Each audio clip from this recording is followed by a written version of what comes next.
Here we're talking about systemic racism, which works in the exact same way as functionalism, but in particular with these 5 elements of religion, education, economy, media, and culture.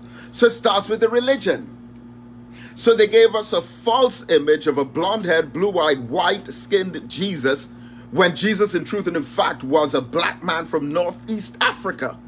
And then they say he was the Son of God in that image. So if the Son is white, then the Father must also be white. At the same time, black is depicted as negative and evil, bad and unworthy. So the religion planted the seed. But it didn't stop there. After religion planted the seed, we went to the educational system, into the schools. And then the schools, through their toxic post-colonial white supremacist content in the books, reinforced the negativity that we already got from in the religion.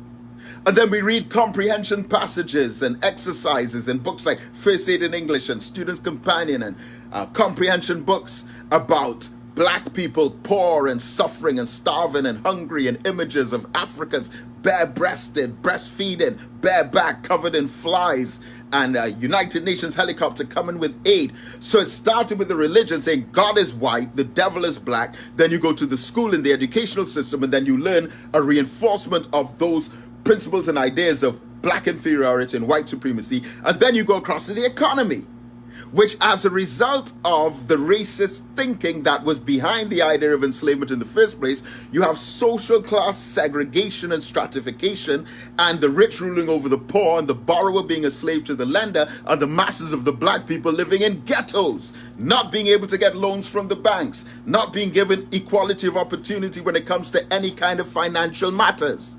So it starts with the religion, goes across to the education, is reinforced within the economy, and then the media highlight now the negative images, profiling and stereotyping of young black men as gangsters, criminals, thugs, violent, alcoholics, drug dealers, killers, in jail, filling the jails.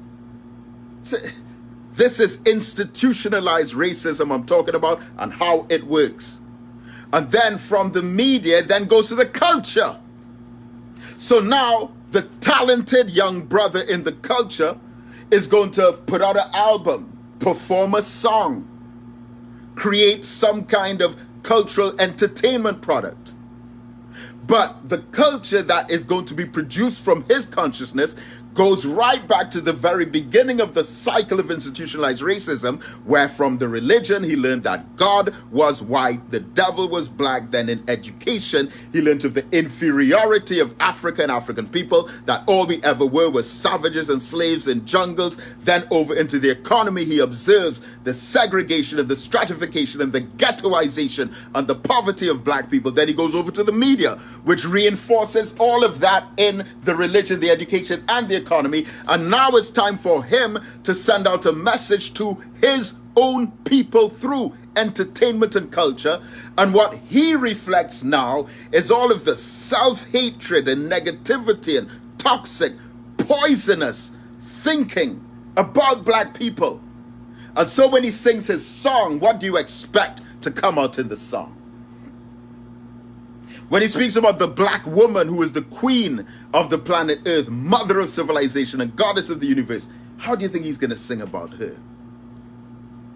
Disrespect, promiscuity, almost justifying, degrading her, even raping her, putting her up on a stage to perform like an animal.